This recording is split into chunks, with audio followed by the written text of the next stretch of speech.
Hi, Mystery Recap here. Today, I'm going to explain a mystery psychological thriller film called Before I Go to Sleep. Spoilers ahead. Watch out and take care. The film opens with an extreme close-up on the bloodshot eye of Christine Lucas, a 40-year-old woman who wakes up in a bedroom she does not recognize. She has no idea where she is, and does not recognize anything around her. She realizes with shock that there is a middle-aged man sleeping in the bed next to her. She goes to the bathroom and finds pictures taped to the wall of herself as a much older woman. She also sees a picture of the man in the bed next to her labeled, "Ben, your husband." None of it rings a bell. Confronting the man in the bedroom, he tells her that he is her husband, Ben. They have been married for decades. He tells her she was involved in a terrible car accident 10 years earlier, that left her with brain damage.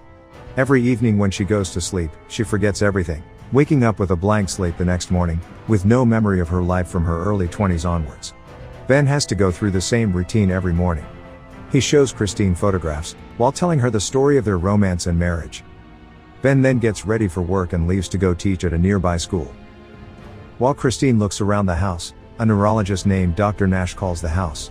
He informs her that she has been in treatment with him for the past few years. He tells her to locate a video camera which is hidden inside her closet. Dr. Nash tells Christine not to inform Ben of the camera. He tells her to watch the videos and to call him back. Christine watches a video diary of herself, which she is unfamiliar with. She has recorded a video diary over the last 2 weeks, prompting an extended flashback to illustrate what she's learned so far. She then meets Dr. Nash, who explains that she has been seeing him for some time without her husband's knowledge. He tries to help her deal with her condition. Dr. Nash further reveals that her memory loss occurred 10 years ago, after she was attacked and left for dead near an airport hotel. However, she is very confused. Her husband, Ben, said that she had a car accident. She wonders why Ben lied to her about the cause of her amnesia. Dr. Nash suggests, perhaps it's just easier. Dr. Nash then takes her back to where she was found after the attack, hoping it would trigger her memory. She was found by the airport. The man who found her explains that it was a long time ago. She was found with blood all over her body. She was naked, apart from a plastic sheet from a nearby hotel. She questions, why would she be staying in a hotel, which Dr. Nash suggests she was having an affair. The medical examination indicated she had sexual intercourse just before the attack. Later that evening, she's back home and begins to record her new discovery. At night, when she sleeps, flash-cut memories emerge, the moment she got attacked by someone in a hotel. The next day, Dr. Nash shows her some pictures. Some were taken random, others from her file. One particular picture causes distinct neural excitation. The picture of a red-haired woman named Claire. At home, when she asks Ben about this, Ben tells her that Claire was her best friend who couldn't handle Christine's condition after the accident. She has moved abroad and ended contact with Christine. Ben then shows her pictures with Claire, saying he kept this hidden from her, to protect her. The next day, Christine gets flashes of memory and recalls that she had a son. She angrily confronts Ben over hiding their child. However, to her surprise, he says their son named Adam died of meningitis when he was 8. He has been keeping all these secrets away from her, to protect her from reliving the pain of that experience. Afterward, while crying, she continues to record this painful discoveries. While sleeping, Christine continues to struggle with her memories of baby Adam, which culminate in a wickedly weird dream. A dream where Adam leaves her a drawing of a man with a scar on his face. The picture is labeled Mike. The next morning, she tells Dr. Nash that she thinks Mike was the name of the man she had an affair with. He was her attacker. Nash hugs her to comfort her. He almost kisses her. However, his jacket opens to reveal his hospital ID and his full name. Mike Nash. She sees a vision where Nash attacks her in a hotel. Christine immediately pulls back and runs from him. But he catches her and administers a sedative, leaving her at home. Later that day, her phone rings. It's Dr. Nash. He tells her that he administered a mild sedative to calm her down. He explains to her that she experienced what they call confabulation, her imagination filling in the gaps in her memory, turning him into the man who did this to her. The next day, Christine again meets Dr. Nash. He doesn't feel he can treat her anymore, because he has feelings for her, and it's completely unprofessional. Before they part, Dr. Nash tells her a shocking revelation. In 2007, Ben had placed her in an assisted care facility, and later in 2009, he divorced her, leaving her in the care facility. Furthermore, her best friend, Claire, had been trying to contact her at the care facility. Nash then gives Claire's phone number to her. After hearing that revelation, Christine angrily confronts her husband, asking the reason he divorced her 4 years ago. She demands to know the truth. There, he reveals that when they lost their son, he got depressed, so he divorced her, leaving her in the care facility. However, he soon changed his mind and came back to her. He promises that he will never leave her again. Knowing this truth, Christine understands his situation, and she hugs him. Later that day, Christine contacted her best friend, Claire. As she hears Claire's voice, she begins to get glimpses of her past memories with Claire. They agree to meet at a local park. In their meeting, Claire reveals why their relationship drifted apart. Christine's husband, Ben, and Claire had a one-time sexual encounter, due to their shared grief at Christine's memory loss. Feeling obliged to keep Ben and Christine's marriage intact, Claire ended contact with her and stay away from their lives. After apologizing, Claire gives Christine a letter written to her by Ben. Ben sent this to her shortly before they got separated. He asked Claire to give it to Christine should she ever be well enough to read it. In the letter, Ben tells Christine that he loves her, but he had to place her in the care facility due to her condition. She looked happy there. He decided to leave her for their son Adam's sake. Adam was unable to understand her memory loss, and begun to be afraid of her. Ben believed for Adam's sake that they needed to leave her, and he begs her to understand. After reading this letter, Christine understands how difficult it was for Ben to deal with Christine's amnesia.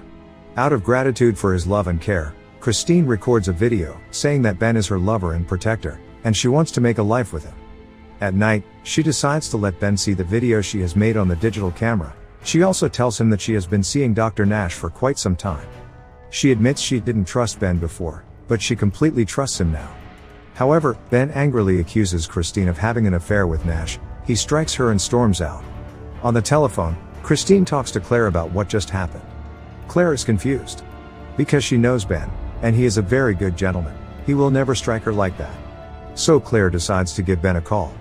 A few moments later, Claire rings Christine back. She tells Christine that Ben claims not to have seen Christine for 4 years. Claire asks Christine to describe the Ben she is living with, whether he has a scar across the right side of his face. She checks Ben's picture, no scar. That moment, they realize the man she is living with is not Ben. The wedding photo is fake. Christine immediately attempts to escape the house, but Ben renders her unconscious. The next morning, Christine again awakens with no memories. She finds the camera and sees her entry saying she loves Ben, and wants to make a life with him. Ben calls Christine and tells her to pack, that they are going on a trip that night. That night, Ben takes her to a hotel close to where she had been found. In the hotel room, she gets glimpses of what happened 10 years ago. He reveals that he is Mike, the man she had an affair with. Christine then remembers that Mike had wanted Christine to reveal their affair to Ben, but Christine refused. Their argument culminated in Mike viciously attacking Christine, resulting in her amnesia.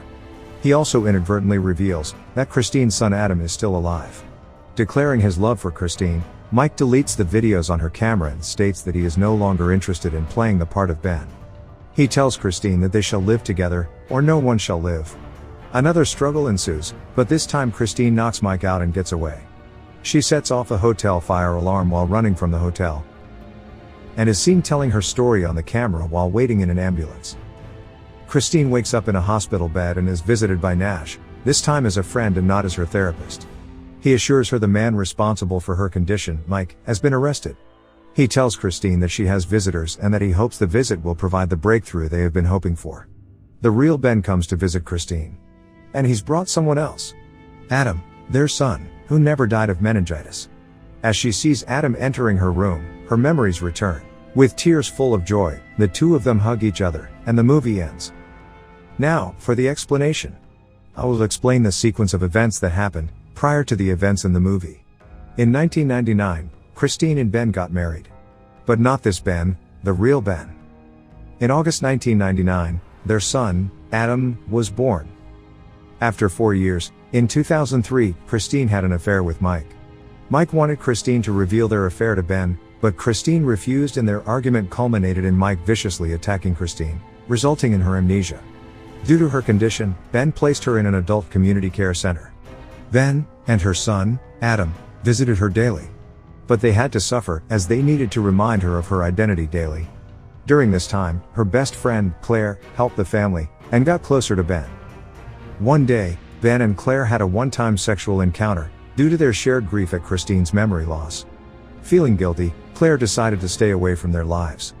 After a few years, Christine's condition hadn't got any better. Ben couldn't go on anymore. Their son, Adam, grew desperately unhappy.